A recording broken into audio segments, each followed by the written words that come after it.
Welcome to Reality After Show coverage of the Challenge, All Stars 5, Rivals. We're talking episode 8. I'm your host, Dan Montchal, joined, as always, Paulie Calafiore.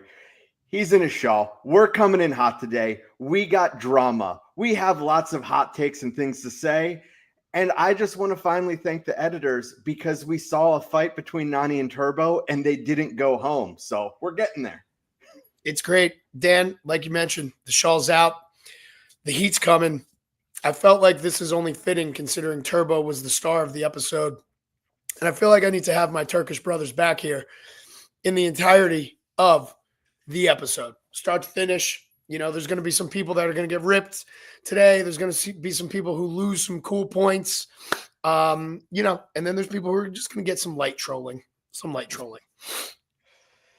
That's fair. And I think it makes sense that you're doing this for Turbo.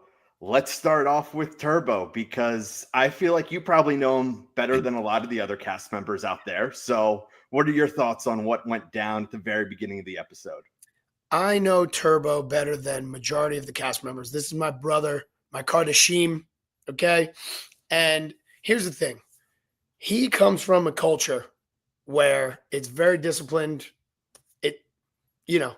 Say what you will, but for the most part, they have their methods. No different than, other cultures that have their methods of being clean, being disciplined, exercising, being able to have legitimate points when you make arguments and all that stuff. And that's what we're running into right here. All Turbo is saying, and I just want to preface this by saying, Nany and Melissa would never even think to speak that way or talk back to, a Jordan who literally does the same exact fucking thing in a house when it comes to keeping the house clean, or like a me who does the exact same thing in the house in terms of keeping it clean. Now, the one point that I will give Adam a little bit of credit for is the, communal spaces thing. But once again, Turbo was not speaking about making the communal spaces his home. Okay. He was talking about keep it clean. You're all well into your 30s and 40s, some of you into your 50s. Clean up after yourselves. It's disgusting. Nobody wants to live in, and you're in fucking Vietnam, nonetheless. He's lucky that wasn't me because I thought Turbo handled that situation very well. Because what I would have did is I would have been like, all right, nobody wants to fucking clean. And I would have started taking the dishes and throwing them against the fucking wall and breaking them with the food in it, with whatever in it, and not giving a fuck. I would have been taking the food that people were leaving on the tables and fucking throwing it all over the house. Because you live in this house with people, and I understand there's a certain level of knowing what you're signing up for. The certain level of knowing what you're signing up for is that the house isn't going to be spotless and that the bathrooms aren't going to be spotless and that you might have to deal with a little bit of noise or a lot of bit of noise when you're trying to sleep. But what you don't sign up for is just the common decency things, which a lot of these people are so entitled. They're so entitled. I feel bad for their fucking wives and their husbands and their children back at home. If that's the way you live, it is insane.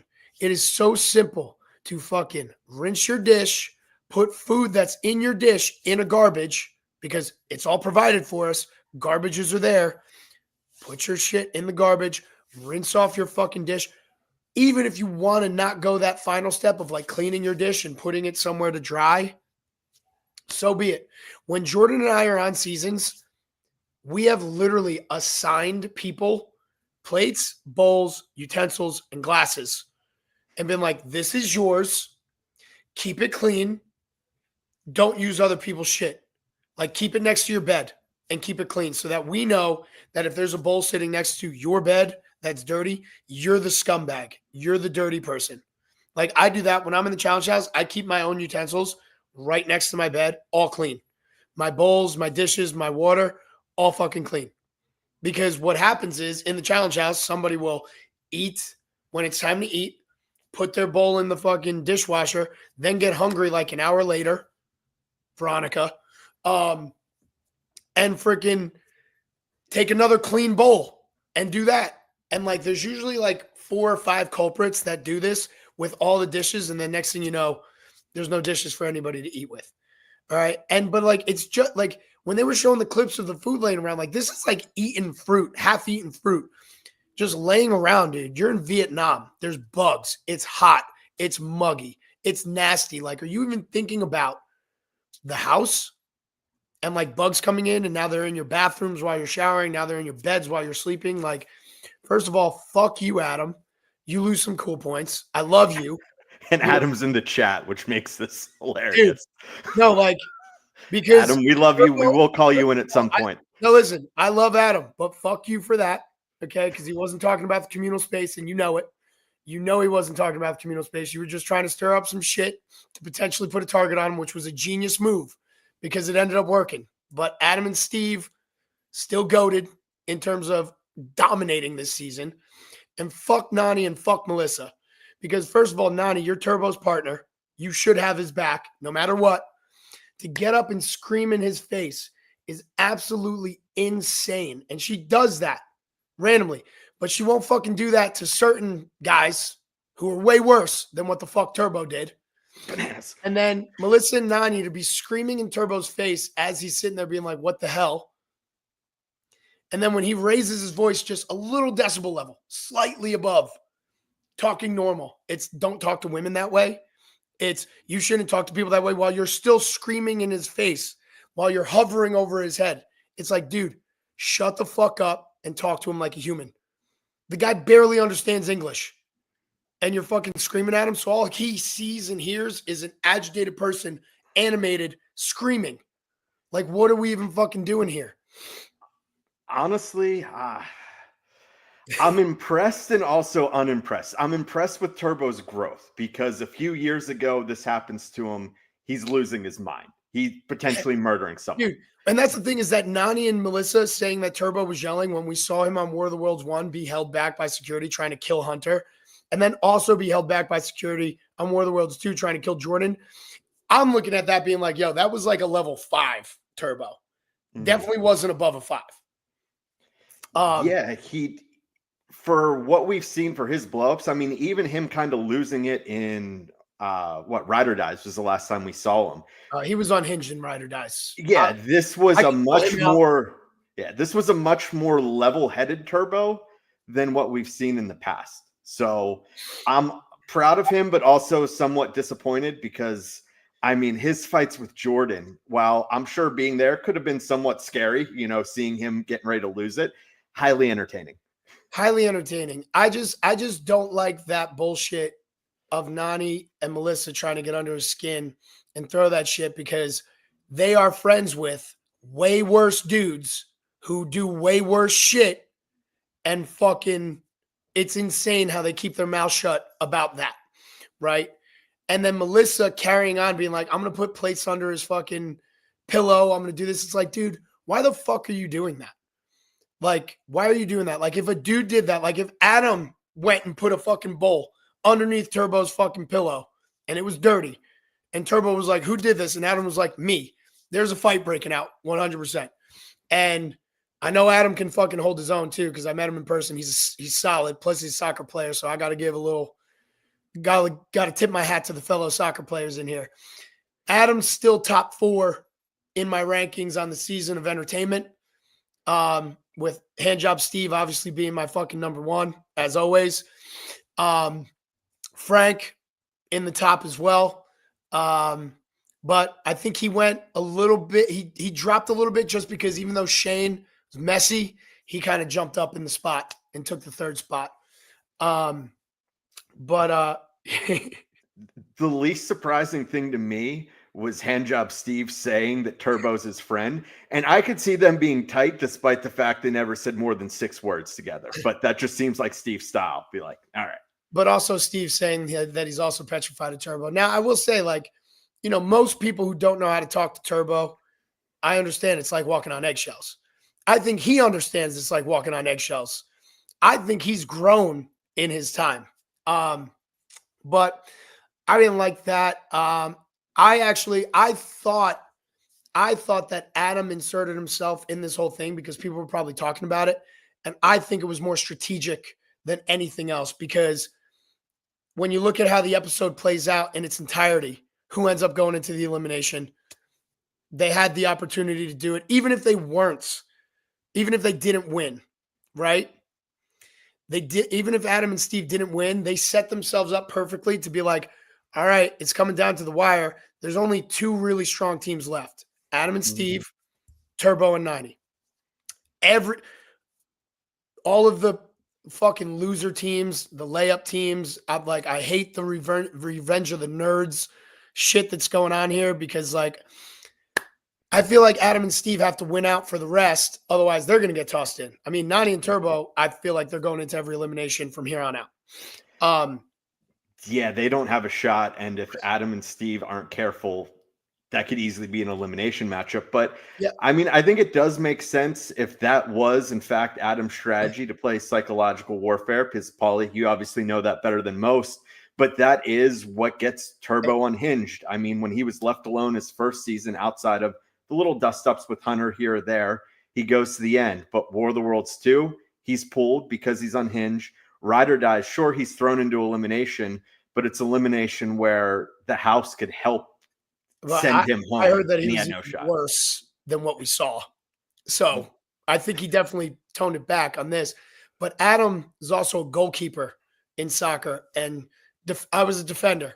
And defenders and goalkeepers, our jobs are to basically talk shit and like play mind games and get under people's fucking skin. Like the good players on the other team, like the goal scorers and stuff, our job is to try and throw them off of their fucking game. Right? Because like I'd sit there and be like, all right, I got to mark up a dude who has like 20 goals on the season. I don't want to look like a bitch. So right out of the gate, it's like you're being friendly, but then you're talking shit. You're getting into a hard tackle, but then you're like smacking his ass, telling him good job. The goalkeepers on corner kicks, nasty motherfuckers in people's heads the whole fucking time, talking shit. So I think it was a strategic play by Adam, knowing and reading the room that it has shifted. They were thrown into every elimination in the beginning by the weak teams. And then the weak teams are like, we have to start putting the strong teams against each other. And he's like, I got to make it to this final, because if they make the final, they're winning. If Turbo and Nani makes the final, they're winning. If both of those teams make the final, it's going to be between those two. Veronica ain't finishing the fucking final. Sam ain't finishing a fucking final. Nicole can't solve a puzzle to save her fucking life, and Melissa ain't the sharpest tool in the shed. Oh, come on. They did awesome on the puzzle this week. They're phenomenal.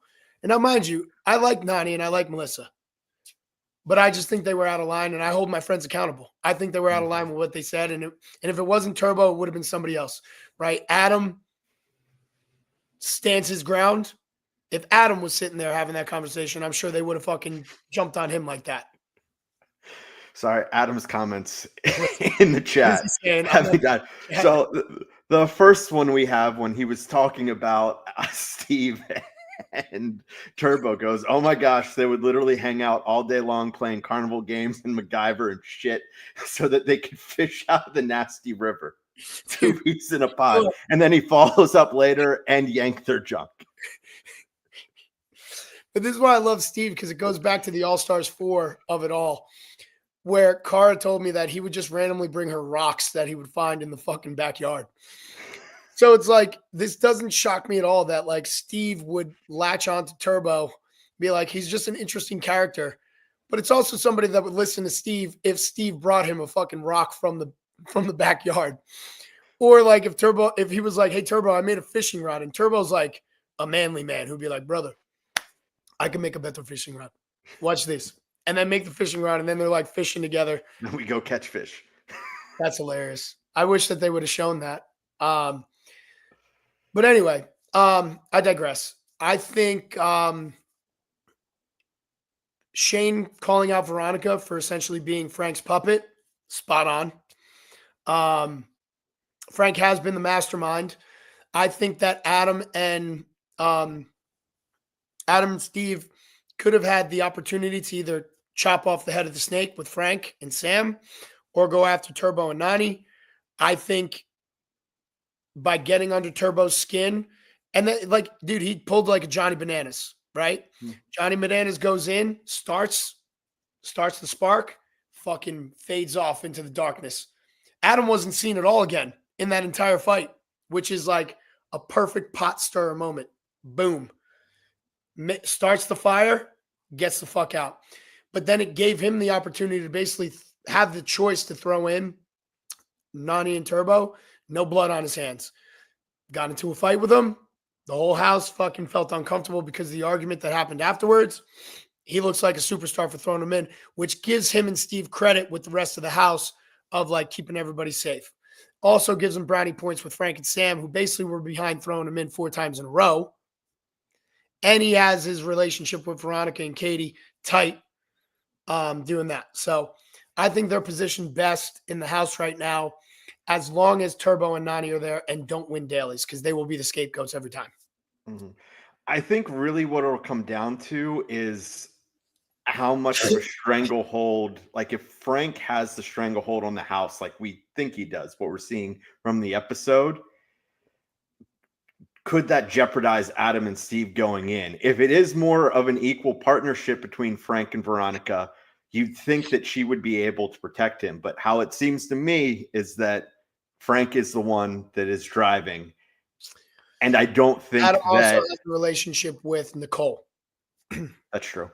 So he's set himself up where, I mean, let's be honest. I don't see Nicole and Melissa winning a star.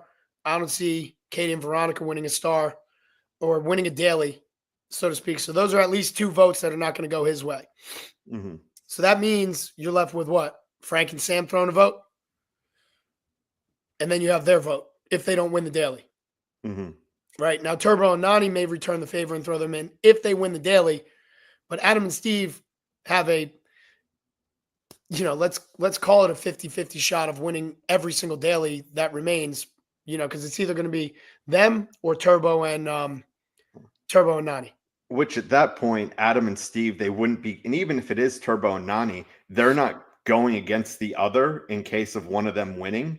So either of those teams would have a good shot at coming back and winning an elimination unless it's something stacked against them. I mean, going right into the daily, what we're seeing throughout the season is apparently Steve's a puzzle savant. I don't know where this came from, but any puzzle, the man just Rain Mans it and figures it out in 5 seconds. He is a puzzle savant. It's nuts. And that's really all I have on I'm catching up on Adam's comments. Adam's comments. Yeah. Turbo can eat my farts. That's a good one-liner. Can we call him in? How can we call him in? Is there an option to do that? I can, if he wants, I can get him a link. So how about this? Why don't we ask Adam if he wants to be a guest on the next one? Yeah, we can call him in next week. That'd be fucking great. All right. Let's not get sidetracked by my ADHD. Bearcat just asked, is Shane helping Veronica in the game? No. He just wants to be the only queen in the house. What are your thoughts on that? Shane it's really interesting because finally we're seeing some of that old pettiness Shane coming out. And it is kind of working because it is slightly getting under Frank's skin. But I think in the past, Shane would be able to drive someone mad, especially when we saw him come back in Invasions, Final Reckoning, and, his last few appearances. We saw when he got under someone's skin, he really drove them insane, where he's getting enough to get a reaction from Frank. But Frank still kind of holds like this overall power than him, that Frank's just giving it to him back, getting him all worked up even worse, that it's not working like I think it would work against almost anyone else other than Frank. Yeah. And after hearing what Frank said last week from his live that he did, I think that there was way more underlying issues than just Shane being typical Shane, which the underlying issues that he named are Shane just being Shane. Mm-hmm. But yeah, I think Shane is digging himself a grave because I think Devon would have had the social game on lock, because they've kind of been under the radar other than this new beef with Frank and Shane. Adam's picking up his kids from school. So yeah, next time is probably best. Yes, so he'll be a fly on the wall for now. But next week, Adam, I'll DM you and we'll get it going. I mean, I'm gonna see Adam in Nashville, so that's not next week, that's the week after. So yeah, we'll have our episode the week before Nashville, and then we'll get to talk it out on stage in Nashville, talk shit. But yeah, Adam and Steve are proving themselves to be like the outliers once again of when I say that the OGs suck, I'm not really talking about the people that still got it. Kind of talking about the Veronicas of it all. And the Anisas. And, from the guy side, basically everybody else who come on and don't win shit. But yeah, I think Devon had them set up in a way where they were almost going to skate their way to the final, because with the way that things are shaping up now, it's so close to the final that all you have to do at this point is not become a reason for people to throw a target on you. Mm-hmm. And Shane has done that essentially for the past 2 weeks.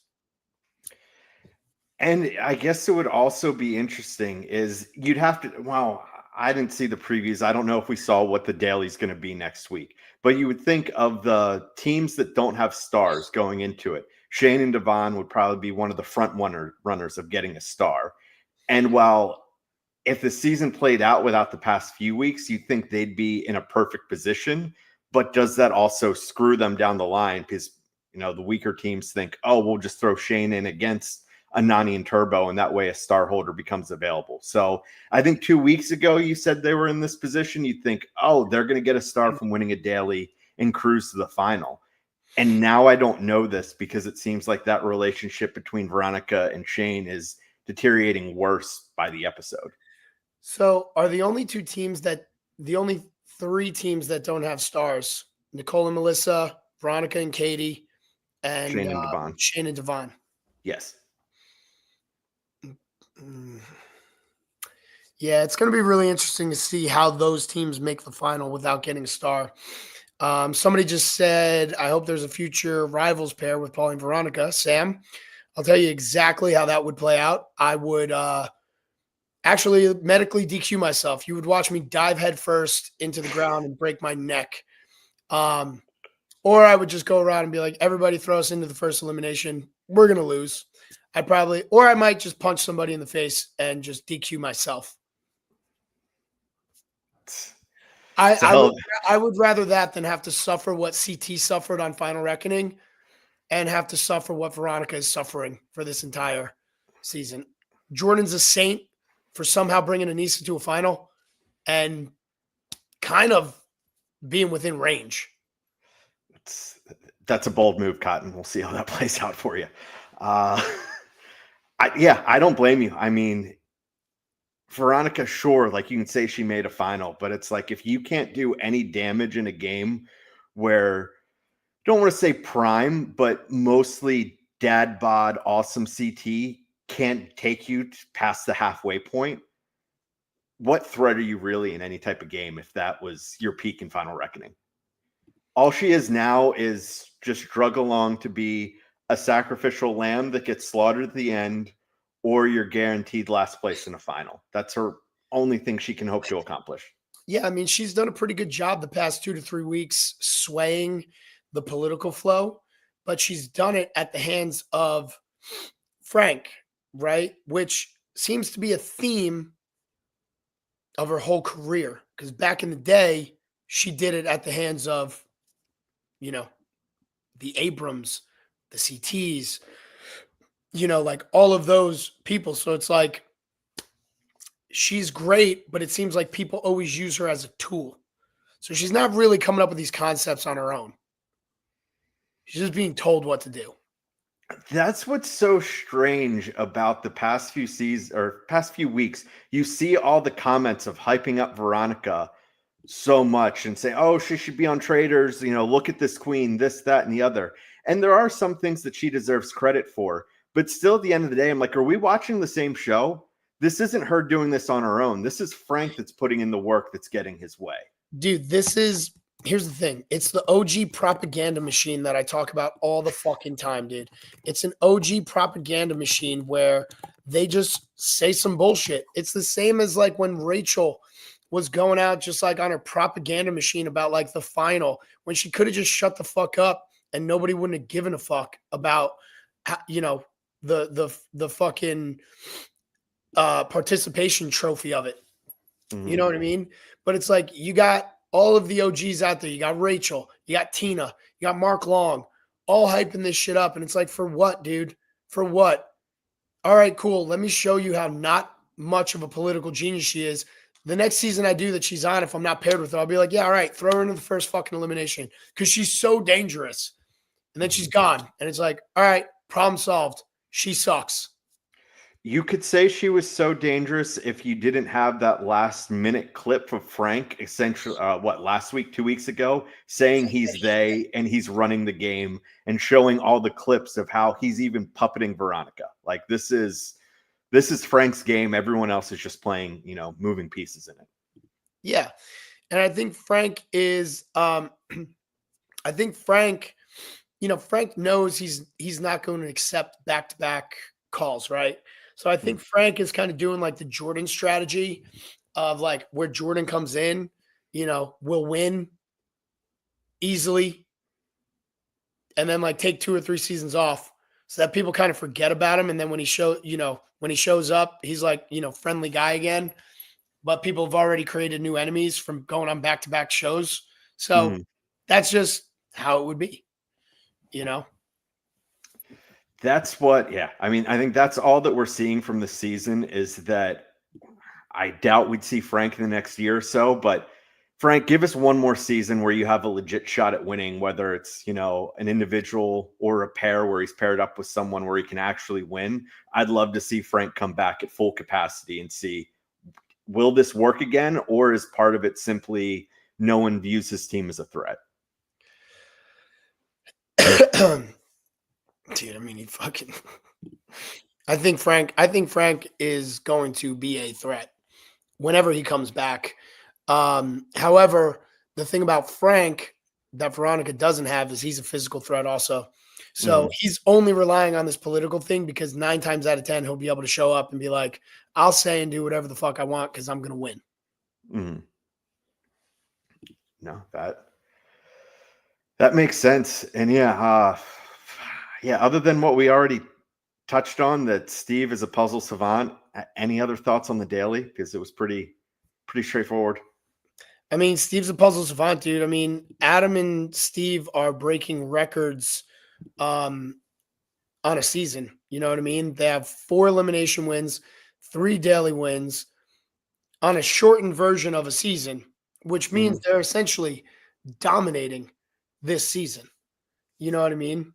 Oh yeah, easily. It's insane. I don't really see anybody, winning. And I find it funny how when it's time for the elimination and when it's time for like, the dailies and stuff, it's like Nani sucks as a competitor. Like she's good at like following along and like taking lead to like a good, of a good competitor, right? But she sucks.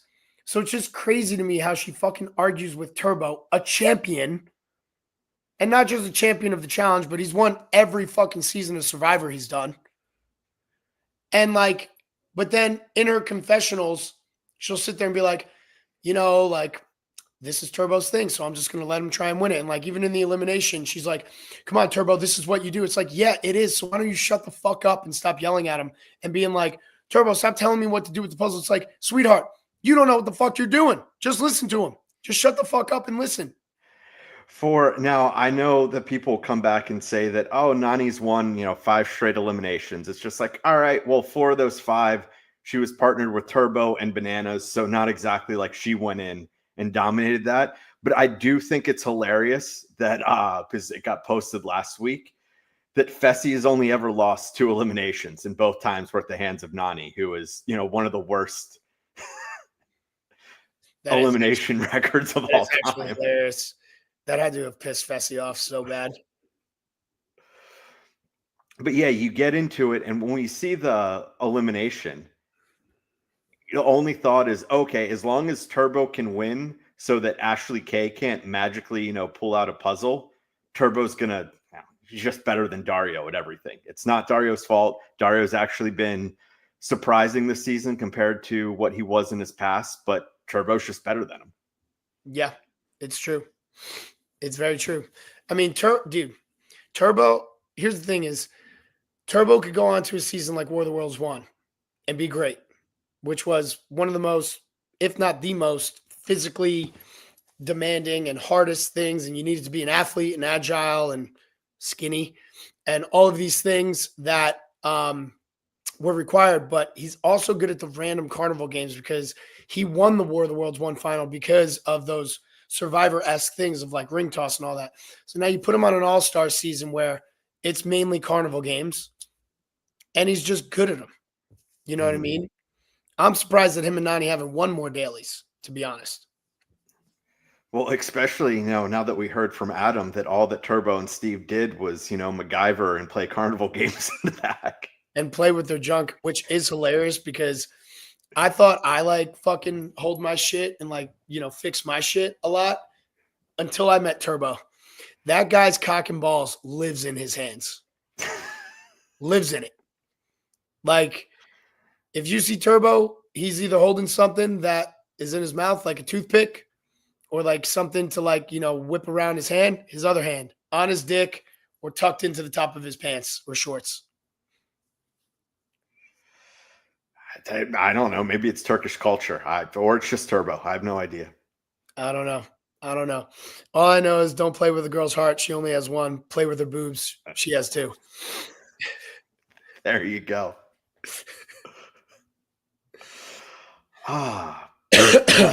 Yeah, I mean, we're a little bit short in this week. We don't have Alex. We had to push it back a few extra days. But any final thoughts, we want to get out on the episode, Paulie? No, I mean, my final thoughts are, as always, I mean, this is essentially Adam and Steve's game to lose at this point. Turbo and Nani's, game to lose at this point. I would be very upset if both of those teams went home because then we'd essentially be watching, a final of like all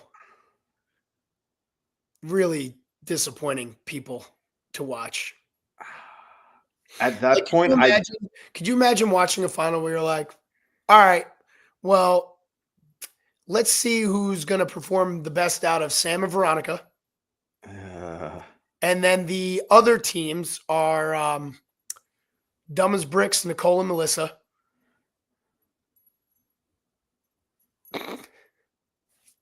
And Frank and Sam. Well, no, I mean, like, swap out Frank and Sam for like Veronica. It's like each team has their weakness. Sam is the weakness for Frank. Veronica is the weakness for Katie. And then you got intelligence is just the weakness for them. So it's like, I don't know. Yeah, I mean, I guess that's how. Oh, and you got Shane and Devon. Shane and Devon win because at that point they would win because they can both run and they're both smart. But yeah, it would be.